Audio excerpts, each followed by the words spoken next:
Well, I'm kind of a geek when it comes to leadership. So if you look at my podcast list, it all focuses on church leadership or leadership in church world. And then when I take spiritual gift assessments, leadership is pretty much at the top every time.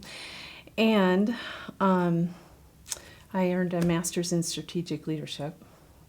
And when I share podcasts or blog articles with Bruce and Matt, it typically centers around church leadership. So I was really surprised when Bruce asked me to share about my journey as a woman in ministry leadership. I just recognized that it's something that's really controversial, and that a lot of women have experienced deep pain and hurt around. And that hasn't been my experience. And so with that, I acknowledge that, I can empathize with that pain and hurt, but I haven't experienced it, so I can't fully. And so I acknowledge that. But as well, I also acknowledge that it's a subject that you can get into deep theological weeds really quick. So in 2007, I was invited to be part of our church executive leadership team, which at the time was all male. And so I was invited because we had a senior leadership pastor transition, and our senior leader wanted all areas of the ministry represented. So I was invited because I was overseeing children's ministry, not on the basis that I was a woman. So I had a seat at the table, and in that, I realized I was going to be impacting culture, no doubt about it. And so I set out to be a listener, just like I would be if I was entering a foreign mission field. I set out to be a listener, to ask questions, to be an observer.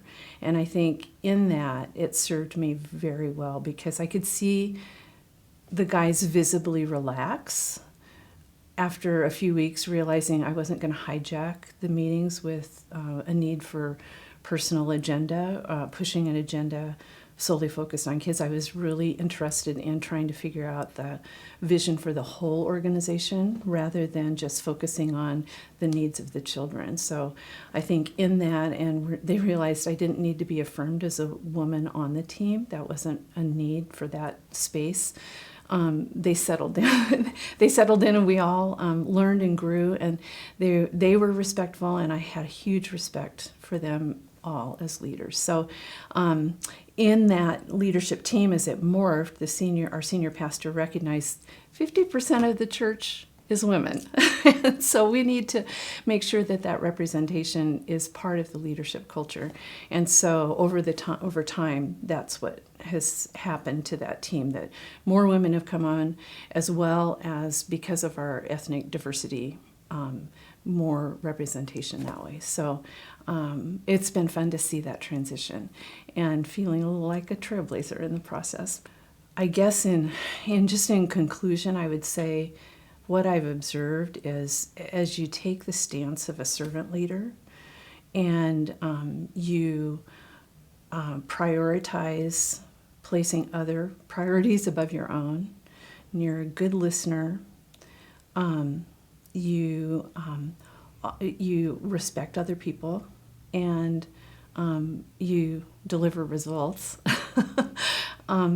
it just goes well for everybody. And the vision is realized, people work well together, and God's kingdom is advanced. So I think sitting in the pews are hundreds of men and women who have leadership gifts and potential, along with many other spiritual gifts. And if we could just realize the potential and mobilize that by creating an environment where all people felt like they had opportunity to exercise that, we would go a long way in accomplishing our vision and mission.